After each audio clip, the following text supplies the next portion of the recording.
Hello friends, आप देख रहे हैं आपका चैनल शेयर बाजार विद आयुष। और दोस्तों बात करेंगे इस वीडियो में किसके बारे में, एरिस इंफ्रा आईपीओ के बारे में।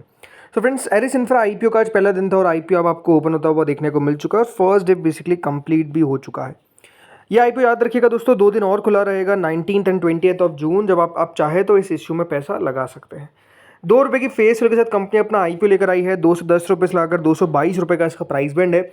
67 शेयर्स का लॉट साइज है। कुल मिलाकर 499.60 करोड़ का ये आईपीओ है, जिसमें से पूरा का पूरा ही आपको फ्रेश इशू देखने को मिल जाता है। यानी सारा का सारा पैसा दोस्तों कंपनी खुद यूटिलाइज करती हुई नजर आएगी। कंपनी ने कहा है कि कंपनी करीबन अपने डेट रीपेमेंट, अपने वर्किंग कैपिटल और करीबन कंपनी को कुछ मर्जर और एक्विजिशंस करने हैं, अनआइडेंटिफाइड है, वहाँ पर कंपनी अपना पैसा खर्च करेगी। बाकी का जीसीपी है। दोनों एक्सचेंजेस पे याद रखिएगा दोस्तों, आपको लिस्ट होता हुआ देखने को मिलेगा ये आईपीओ। इस आईपीओ में दोस्तों एक लॉट करीबन 67 शेयर्स का है, जिसके लिए आपको 14,874 रुपीज़ पे करने पड़ेंगे। रिटेल में आप मैक्सिमम दोस्तों 1,93,362 रुपीज़ यानी 13 लॉट्स के लिए अप्लाई कर सकते हैं।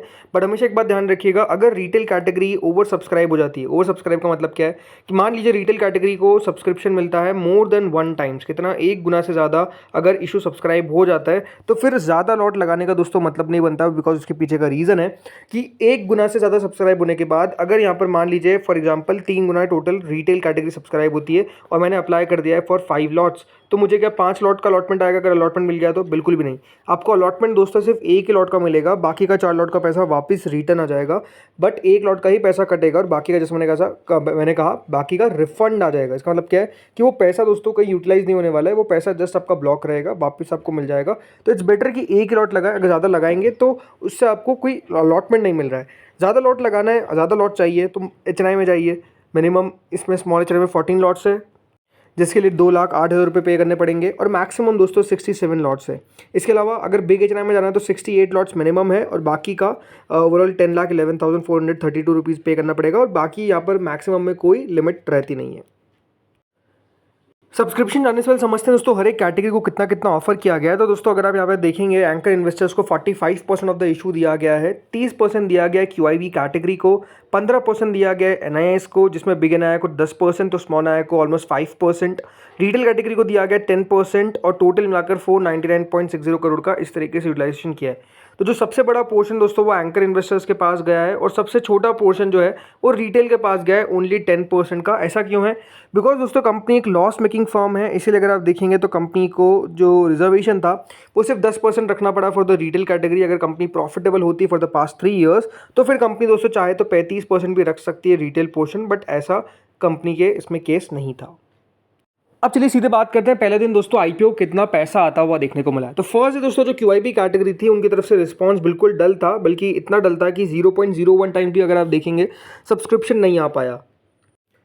कुल मिलाकर देखिए 67 लाख शेयर्स ऑफर किए गए हैं क्यूआईबी कैटेगरी को, 67,51,297 टू बी प्रिसाइज। बट पहले दिन क्लोज टू 10,988 शेयर्स के लिए हमको एप्लीकेशन आता हुआ दिखा, जो कितना है वो, जो मात्र 24 लाख रुपए। अब इस बात का ध्यान रखिएगा दोस्तों, पहले दिन दूसरे दिन क्यूआईबी वैसे नहीं लगाते हैं, तो अगर फर्स्ट और सेकंड डे पैसा ज़्यादा नहीं भी आता है तो वो नेगेटिव बात नहीं है। उसका मतलब ये नहीं है कि दोस्तों आईपीओ में पैसा आएगा ही नहीं। बट हाँ, क्यूआईबी इसी तरीके से दोस्तों पैसा लगाते हैं, इसलिए आप कह सकते हैं अगर पहले दूसरे दिन पैसा नहीं भी आ रहा है तो उसको कोई नेगेटिव चीज़ नहीं देखना है। उसको ऐसा नहीं देखना कि ये इशू बकवास है या फिर इस इशू में कुछ भी पैसा नहीं आ रहा है। क्यूआईबी आखिरी दिन नहीं लगाते तो आखिरी दिन ही पैसा हमको आता हुआ दिखता है।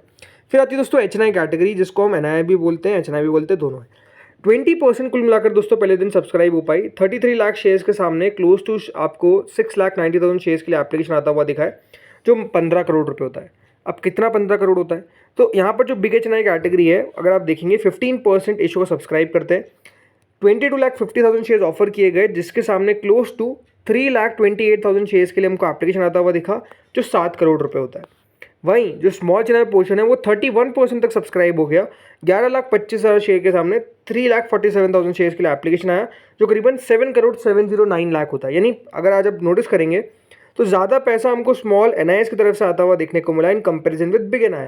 यानी आज स्मॉल एनआई ज़्यादा एक्टिव थे और बिग एनआई कम एक्टिव थे। इसके बाद दोस्तों रिटेल पोर्शन पे आते हैं।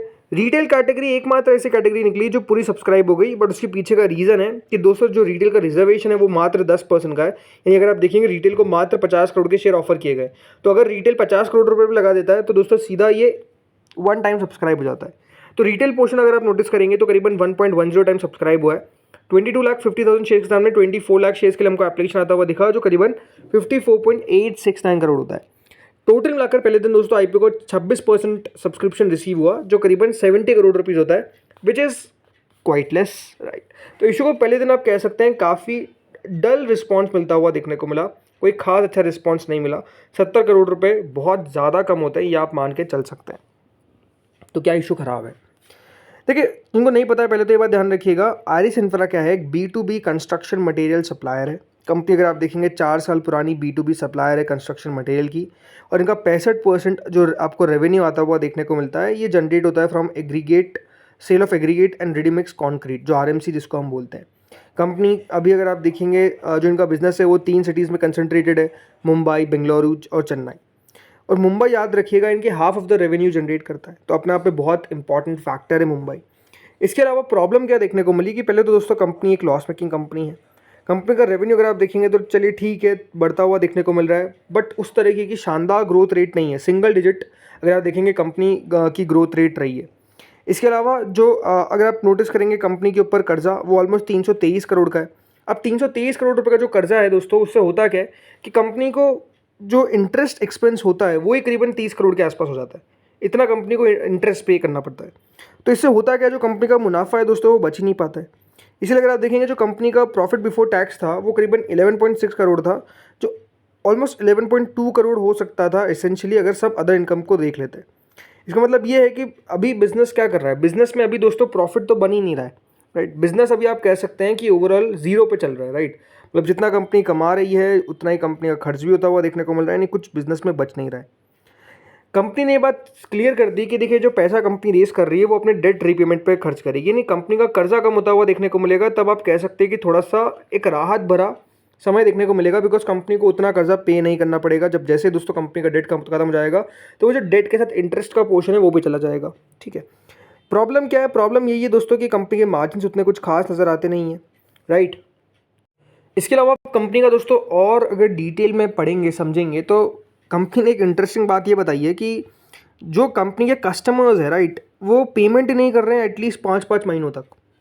और जब कंपनी इतना ज़्यादा समय अपने कस्टमर्स को दे रही है पैसा चुकाने के लिए, और इसके सामने अगर कंपनी को पैसा अपने सप्लायर्स को चुकाना है तो वो कितने महीने में चुकाना होगा, सिर्फ 1 महीने में। मतलब कंपनी अपने कस्टमर्स को 5 महीने का क्रेडिट लाइन दे रही है और खुद के पास 1 महीने का क्रेडिट लाइन है। आप समझिए कि अपने आप में किस तरीके की चीज़ है ये, और ये अपने आप में एक सबसे बड़ी नेगेटिव बात है। कंपनी ने बता रखा है कि जो 2,440 करोड़ कंपनी ने FY22 से अभी जो 9 महीने बीते हैं FY25 तक, उसमें 2,440 करोड़ के आसपास का कंपनी का क्यूमुलेटिव रेवेन्यू था, और उसमें NPA था 0.8%, जो करीबन 20 करोड़ के आसपास था। मतलब आप समझिए NPA होना एक B2B बिजनेस में ये अपने आप में बहुत ही बड़ा कंसर्न है। इसके अलावा प्राइसिंग भी थोड़ी सी दोस्तों कंपनी ने अगर देखा जाए तो उतनी शानदार नहीं रखी। कंपनी रख सकती थी, नहीं रखी गई, राइट। FY26 के हिसाब से भी अगर देखा जाता है तो कंपनी का जो ओवरऑल P मल्टीपल है वो 40 से ऊपर का निकल जाता है। तो अगर 6% के आसपास का ROE कंपनी दे पा रही है, डेटर्स अपने आप में काफ़ी स्लो मूविंग है।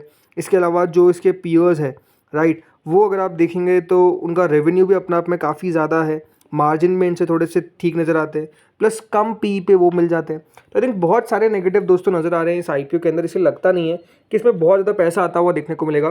कल की एंकर बुक निकल कर आई, एंकर बुक भी अपने आप में अगर आप देखा जाए तो बहुत ज़्यादा मैं कहूँगा ख़राब थी, बिल्कुल ख़राब थी। कोई खास एंकर नाम में अच्छे नाम आपको आते हुए देखने को नहीं मिले, राइट। 500 करोड़ का IPO तो थोड़े बहुत तो बिग नेम देखने को मिल सकते थे, बट आई थिंक सब उस एंकर बुक में नहीं थे। तो आई थिंक बहुत सारी चीज़ें मुझे प्रॉब्लम लगी। सबसे बड़ी बात तो ये कि कंपनी को अपनी प्राइसिंग को समझना चाहिए था कि थोड़ा सा प्राइसिंग बढ़िया रखे। ज़रूर इसमें है, ऐसा नहीं कि कोई भी मार्केट इन्वेस्टर्स नहीं है जैसे कि देखिए मुकुल अग्रवाल को आप जानते हैं तो वो है, मानेकर फैमिली करके एक है जो यहाँ पर आपको देखने को मिल जाते हैं।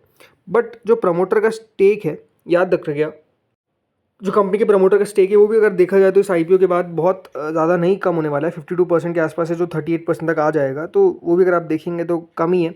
सो यही अपने आप में देखिए चीज़ें नज़र आ रही है। तो अब देखते देखिए कितना बढ़िया कर पाता है। स्पेसिफिकली देखिए नज़र आएगी QIV पे कितना ज़्यादा इंटरेस्ट दिखाते हैं वो। बाकी देखिए प्रीमियम तो ऑलमोस्ट टिका हुआ है। मतलब ये अपने आप में दोस्तों प्रीमियम थोड़ा सा मैं कहूँगा आपको कि नेगेटिव बात है कि इसमें कोई भी आपको उतार चढ़ाव देखने को नहीं मिल रहा है।